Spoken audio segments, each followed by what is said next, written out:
Amahoro y'Imana kuri mwese inshuti zacu z'akadasohoka hano ku mupira Rwanda. Ndizera ko mukomeje kugenda mumererwa neza cyane. Ndizera ko mwese murimo mushima Imana mwambaza rurema. Ndizera ko mwese rwose murimo muhumeka umwuka muzima kandi imbaraga n'imbaduko n'umugisha w'Uwiteka atanga byose bikomeje kugenda bibagererwaho cyangwa se bikomeje kugenda bibongererwa, ndetse mukora ibyo mukora bikagenda neza cyane, kandi nkomeza no guhumuriza abantu baba batameze neza cyane, inshuti zacu zitameze neza cyane, abadukurikira batishimye, ubuzima butarimo bugendekera neza cyane, ko iyo uyu munsi bitameze neza ubutaha bizagenda neza cyane, kandi ko iki ari cyo gihe cyiza cyo kwizera kandi ugashikama, kuko ubuzima ntago iteka n'iteka buhora bumeze neza. Niyo mpamvu nkubwira ko mu gihe uno munsi bitameze neza ugomba gushima Imana, byibuze kuba hari uko umeze, ubundi ugategereza uko ubutaha bizagenda, kandi ugasenga wiringiye wizeye Imana ko bizakomeza kugenda neza cyane. Aka kanya rero nkuzaniye amakuru meza, nkuzaniye amakuru agezweho, nkuzaniye inkuru utasanga ahandi. Amakuru rwose biba bisaba kugira ngo ukande subscribe kugira ngo ajye akugeraho ku gihe. Nta makuru aba avuye ahantu utamenya, kandi ni amakuru rwose biba bigaragara ko aba agisohoka, kandi ari inkuru nshyashya iba igezweho ku isoko ry'amakuru hano mu Rwanda. Bamwita kapiteni w'ikipe y'igihugu Rwanda AMAVUBI Djihad Bizimana, Dore umuhungu wo mu karere ka Rubavu, umuhungu wo mu Bugoyi, akaba ari umwe mu bakinnyi b'abahanga cyane, mu bakinnyi bakomeye cyane ikipe y'igihugu Rwanda ifite, ndetse unavuze ko ari we mukinnyi wa mbere ubu ngubu ikipe y'igihugu Rwanda ifite. Ntabwo waba ubeshye kuko urebye parikuru ye kuva muri APRFC ukajya mu gihugu cy'Ububiligi, ukavayo ukajya mu gihugu cya Ukraine, ukavayo wenda yaraje urwego rw'uramanuka kuko yagiye mu gihugu cya Libya.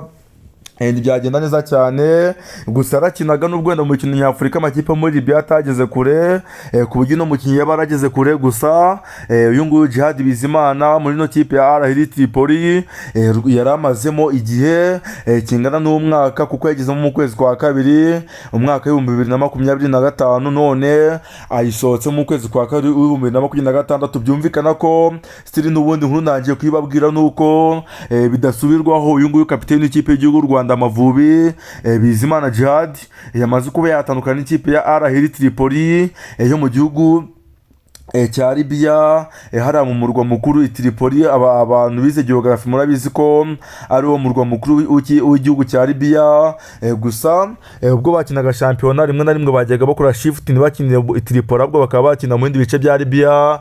Gusa ino kipe rwose yitiriwe umurwa mukuru wa Libya, binasobanura ko ariho ino kipe ubundi ubusanzwe ibarizwa mu minsi yayo igiye itandukanye. Nari mabwaro kuri parcours y'uno musore Bizimana Djihad kuva aturutse hano mu Rwanda kuzageza mu gihugu cya Libya. Nkubwira ko yavuye hano mu kipe ya APRFC, bivugwa ko atanze akayabo k'amafaranga ajya ku 350 by'idolari, aho amwe yatwaye andi agafatwa n'ikipe ya APRFC. Nubwo kumenya transfer zo muri APR ukuri kwa kubirimo babigoranye cyane, gusa hari ibyo tugenda tubona gake gake amakuru aba agera ku banyamakuru, bikagaragara ko rero uyu nguyu Bizimana Djihad hariyo amafaranga yari yatanzwe, nubwo utavuga ko ari ukuri. Djihad Bizimana mu gihugu cy'Ububiligi byaje kuba bitagenda neza cyane.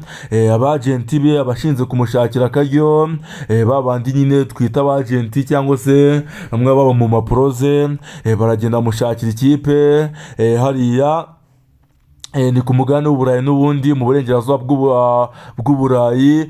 Sinzi uko abyita, hari abahita mu burasirazuba abandi mu burengerazuba, gusa ni mu gihugu cya Ukraine biterwa n'agace urimo ndetse n'uburyo wizemo. Ariko ni mu gihugu cya Ukraine, igihugu cyegeranye n'igihugu cy'Uburusiya, akaba aricyo gihugu rero Bizimana Djihad yahise avyamo nyuma yo kuva mu gihugu cy'Ububiligi.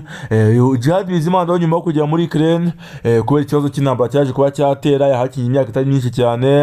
Abagenti baza kuba mushakira ikipe hano mu majyaruguru ya Afurika, hariya muri Maghreb, impande rwose inyanja ya Mediterane, hariya mu bajamahiriya mu Bisilamu, hariya mu gihugu cya Libya, mu murwa mukuru Tripoli, mu ikipe ya Tripoli. Asanzemo umunyarwanda mugenzi we Manzi Thierry, uyu Manzi Thierry bakubwira ko rwose ari mu gihugu cya Libya, ari umwami k'ijambo avuze hariya yumvikana, k'icyitwa abafana bamaze kwigarira imitima kuko bamubonamo umukinnyi w'umuhanga cyane, taye igihagarara cye byerekana ko ari mu gihugu cya Libya ari umukinnyi ukomeye cyane. Rero kuba Manzi Thierry yari yaragiye bikamuhira akitwara neza mu gihugu cya Libya, akabafasha ino kipe ya Al Tripoli kuba yakwitwara neza cyane muri shampiyona y'igihugu cya Libya, dore ko ari shampiyona ikomeye cyane ifite andi makipe akomeye cyane nka za Al Bengazi murayizi, mwaje kuba yakubita Rayon Sport bibi cyane, ikubitiye Kigali match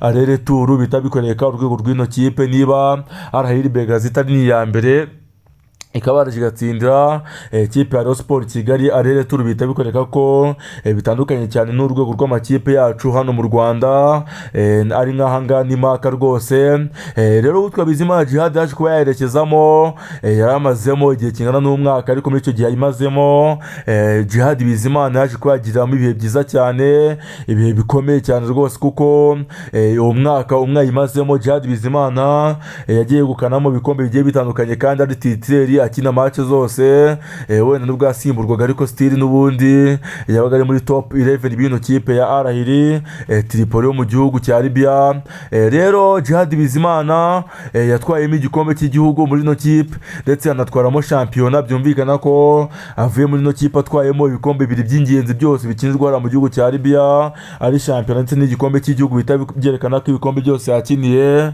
mu gihugu cya Libya uno mwaka yabyegukanye, kandi ku mwaka we wa mbere arimo akina ino kipe ya Al Tripoli. Rero ntago amakuru yaho ari buze kwerekeza arasohoka cyangwa se ngo tumenye ngo Djihad Bizimana nyuma yo kuva muri ino kipe araza kwerekeza hehe nihe, ari buze gukomereza karere gukina umupira w'amaguru gusa. Icyo mbabwiye ni kimwe nuko urwego rw'uyu Djihad Bizimana urwego rwiza, kandi ko ikipe agomba kujyamo rwose nta gihindutse, igomba kuba ari ikipe ku rwego rwiza, kuko ni kapiteni y'ikipe y'igihugu y'u Rwanda AMAVUBI. Mu kipe avuyemo yakinaga ibikombe byose yatwaye, yari mu bakinnyi b'inkingi za mwamba, kandi umwe mu bakinnyi bahembwaga amafaranga menshi ari mu gihugu cya Libya. Rero niba wishimiye amakuru mugejejeho, niba wishimiye transfer ima nkuhaye cyangwa se zandani zazigizwe ku bakinnyi b'abanyarwanda, nakwinginze kanda subscribe, udukundishe abantu bawe, ukore share, utanga ibitekerezo byawe kugira ngo dukomeze kubana mu yandi makuru azajya aba agezweho. Ciao ciao, Altravista, ndabakunda cyane. Hano ngaha ndi ku mupira Rwanda, ngiye ubagezaho amakuru. Nitwa Pacifique Mbuto Rukundo, ngiye ucambuzi wazamaje midare ubabagezaho amakuru. Mu nkundisha abantu. Ciao ciao.